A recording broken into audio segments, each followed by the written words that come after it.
Mathilda, un roman de Roald Dahl. Chapitre 1. Une adorable petite dévoreuse de livres. Les pères et les mères sont des gens bien curieux. Même lorsque leurs enfants sont les pires des poisons imaginables, ils persistent à les trouver merveilleux. Certains vont plus loin. L'adoration les aveugle à tel point qu'ils arrivent à se persuader du génie de leur progéniture. Mais après tout, quel mal à cela? Ainsi va le monde. Les enseignants souffrent beaucoup d'avoir à écouter ce genre de balivernes proférées par des parents gonflés d'orgueil. Mais en général, ils se rattrapent dans l'établissement des notes en fin de trimestre. Moi, si j'étais professeur, je concocterais des appréciations féroces pour les enfants de radoteurs aussi infatués. Je dirais par exemple: votre fils Maximilien est une nullité totale. J'espère que vous avez une entreprise familiale où vous pourrez le caser à la fin de ses études, car il n'a aucune chance de trouver nulle part ailleurs le moindre emploi. Je pourrais aussi dire, ouvrez les guillemets, la cigale passe 6 ans à l'état de larve et pas plus de 6 jours à l'air libre au soleil. Votre fils Gaston a passé 6 ans à l'état de larve dans cet établissement et nous attendons toujours qu'il sorte de sa chrysalide. Mais parfois, de loin en loin, il arrive qu'on rencontre d'autres sortes de parents. Des parents qui sont tout à l'inverse, adoptent l'attitude opposée et ne manifestent pas le moindre intérêt pour leurs enfants. Ceux-là, à coup sûr, sont bien pires que les admirateurs béats. Monsieur et Madame Verdebois appartenaient à cette espèce. Ils avaient 2 enfants, un fils appelé Michael et une fille du nom de Mathilda. Et ils considéraient Mathilda comme une croûte sur une plaie. Une croûte, il faut s'y résigner jusqu'à ce qu'on puisse la détacher pour la bazarder. Monsieur et Madame Verdebois attendaient avec impatience le moment où ils pourraient se défaire de leur petite fille, la bazarder, en l'expédiant de préférence dans le comté voisin ou même plus loin. Il est déjà assez triste que des parents traitent des enfants normaux, des enfants ordinaires, comme s'ils étaient des croûtes ou des corps aux pieds. Mais cette attitude est encore plus bête, encore plus répréhensible, si l'enfant en question est extraordinaire. J'entends par là aussi sensible que doué. Mathilda, elle était l'un et l'autre. Elle était sensible et douée, mais surtout elle était douée. Elle avait l'esprit si vif et si délié, et elle apprenait avec une telle facilité que même les parents les plus obtus auraient reconnu des dons aussi exceptionnels. Monsieur et Madame Verdebois étaient eux si bornés, si confinés dans leurs petites existences étriquées et stupides, qu'ils n'avaient rien remarqué de particulier chez leur fille. Pour tout dire, même si elle était rentrée à la maison en se traînant avec une jambe cassée, eh bien, ils ne s'en seraient pas aperçus. Le frère de Mathilda, Michael, était un garçon tout à fait normal. Mais devant sa sœur, je le répète, vous seriez restés comme 2 ronds de flanc. À l'âge de 1 an et demi, elle parlait à la perfection et connaissait à peu près autant de mots que la plupart des adultes. Les parents, au lieu de la féliciter, la traitaient de moulin à paroles et la rabrouaient en lui disant que les petites filles sont faites pour être vues, mais pas pour être entendues. À 3 ans, Mathilda avait appris toute seule à lire, en s'exerçant avec les journaux et les magazines qui traînaient à la maison. À 4 ans, elle lisait couramment et tout naturellement, elle se mit à rêver de livres. Le seul disponible dans ce foyer, c'était un livre de recettes, La cuisine pour tous. Ce livre appartenait à sa mère et quand Mathilda eut fini de le lire de la première à la dernière page et qu'elle eut appris toutes les recettes par cœur, elle décida de se lancer dans des lectures plus intéressantes. Papa, tu crois que tu pourrais m'acheter un livre? Un livre? Qu'est-ce que tu veux faire d'un livre? Ben, le lire, papa. Et la télé, ça ne te suffit pas? Vain Dieu, on a une belle télé avec un écran de 56 et toi, tu réclames des bouquins. T'es vraiment une enfant gâtée, ma fille. Presque chaque après-midi, Mathilda se trouvait seule à la maison. Son frère, de 5 ans son aîné, allait en classe. Son père était à son travail et sa mère partait jouer au loto dans une ville située à une dizaine de kilomètres de là. Madame Verdebois était une mordue du loto et elle y jouait 5 après-midi par semaine. Ce jour-là, comme son père avait refusé de lui acheter un livre, Mathilda décida de se rendre toute seule à la bibliothèque du village. Quand elle arriva, elle se présenta à la bibliothécaire, Madame Folliot, et puis elle demanda si elle pouvait s'asseoir et lire un livre. Madame Folliot, étonnée et déconcertée par l'apparition d'une si petite visiteuse non accompagnée, l'accueillit néanmoins avec bienveillance. « Bonjour, madame. Où sont les livres d'enfants, s'il vous plaît » demanda Mathilda. « Là-bas, sur les rayons du dessous, » lui dit madame Folliot. « Veux-tu que je t'aide à en trouver un avec beaucoup d'images ?»« Non, non, merci, » dit Mathilda. « Je me débrouillerai bien toute seule. » À dater de ce jour-là, chaque après-midi, aussitôt sa mère partie pour aller jouer au loto, Mathilda trottinait jusqu'à la bibliothèque. Il n'y avait que 10 minutes de trajet, ce qui lui permettait de passer 2 heures merveilleuses, assise tranquillement dans un coin à dévorer livre sur livre.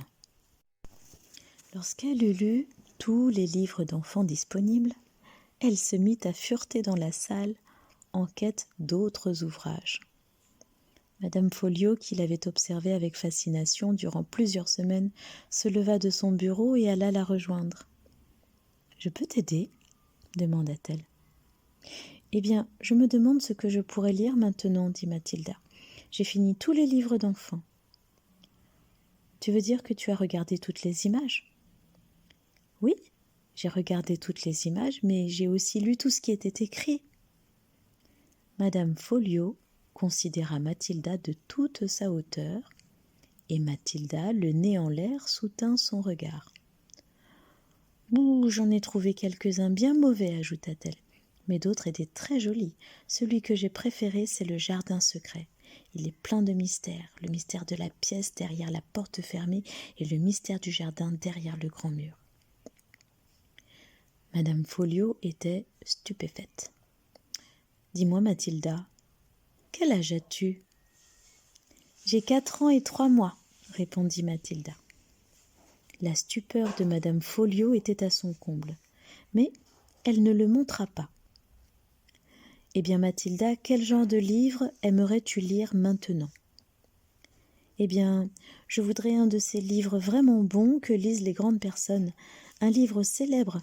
Je ne connais pas les titres. » Madame Folliot, sans hâte, se mit à examiner les rayons. Elle ne savait pas trop comment choisir. Comment choisit-on un livre d'adulte célèbre pour une enfant de 4 ans ? Elle pensa d'abord lui donner un roman de jeune fille à l'eau de rose, un roman d'amour pour les adolescentes. Et puis elle s'éloigna de cette étagère devant laquelle elle s'était arrêtée. « Tiens, si tu essayais de lire ça, dit-elle, c'est un livre très connu et très beau. S'il est trop long pour toi, dis-le-moi, et je t'en trouverai un autre plus court et plus facile. » Les grandes espérances, lut Mathilda, de Charles Dickens. Oh, j'ai très envie de m'y mettre. Je dois être folle, pensa madame Folliot, ce qui ne l'empêcha pas d'affirmer. Bien sûr, ça devrait te plaire. Au cours des après-midi suivants, Madame Folliot eut peine à détacher ses regards de la petite fille assise des heures durant dans le grand fauteuil au bout de la pièce, avec le livre sur les genoux. Le volume était en effet trop lourd pour qu'elle pût le tenir dans ses mains, si bien qu'elle devait rester penchée en avant pour pouvoir le lire. Et c'était un étrange spectacle que celui de cette minuscule créature aux cheveux noirs, assise avec ses pieds qui n'atteignaient pas le sol, totalement captivée par les aventures de Pip et de la vieille Miss Havisham dans sa maison pleine de toiles d'araignée, totalement envoûtée par la magie des mots, assemblée par le prodigieux conteur qu'était Charles Dickens. Si ce n'était par intervalles un bref geste de la main pour tourner les pages, la petite fille restait immobile.